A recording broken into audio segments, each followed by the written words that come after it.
ठीक है।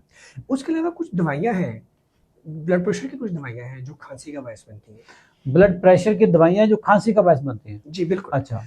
अटीनोलोल या टिनोरमन एक नाम है, हाँ। ब्लोकी में कॉमन नाम है, हाँ। जो ब्लड प्रेशर के लिए इस्तेमाल होती है, उससे खांसी। टेनॉर्मन तो मशहूर दवाई है। सब बिल्कुल, हाँ। वो खांसी का बायस बन सकती है। अच्छा। उसके अलावा जेस्टल नाम की गोली है, आपने कैपोटिन गोली है, इनके इस्तेमाल के साथ भी खांसी का जो है ना प्रॉब्लम हो जाता है।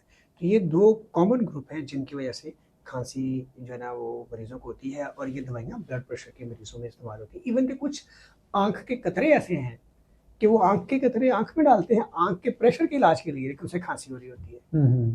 तो कुछ जब हमारे पास मरीज आता है और खांसी की वजह, जब हमें एग्जामिनेशन टेस्ट होने में, फिर हम ड्रग हिस्ट्री में जाते हैं कि दवाइयाँ कौन कौन सी वो खा रहे हैं, ताकि उससे पता चल जाए। फिर उसके अलावा जो ब्रूफन दवाई है, ब्रूफन वैसे दर्दों की दवाई, दर्दों की दवाई। हाँ। लेकिन ये खास तरीके से हमारे बॉडी के अंदर जो है ना, हमारे लंग्स के अंदर जो है ना, खास तरीके से ये भी कफ और सांस की खराबी का बायस बनती है। तो जिन फैमिलीज में एस्मा की तरह का दमे का प्रॉब्लम हो या उस तरह की एलर्जीज हो, तो हम उन फैमिलीज को, उन बच्चों को ब्रूफन या ब्रूफन के जितने भी सॉल्ट्स आ रहे हैं, फिर उससे भी हम जो है ना एहतियात करने का, मना करने की बात करते हैं। ये हो गया।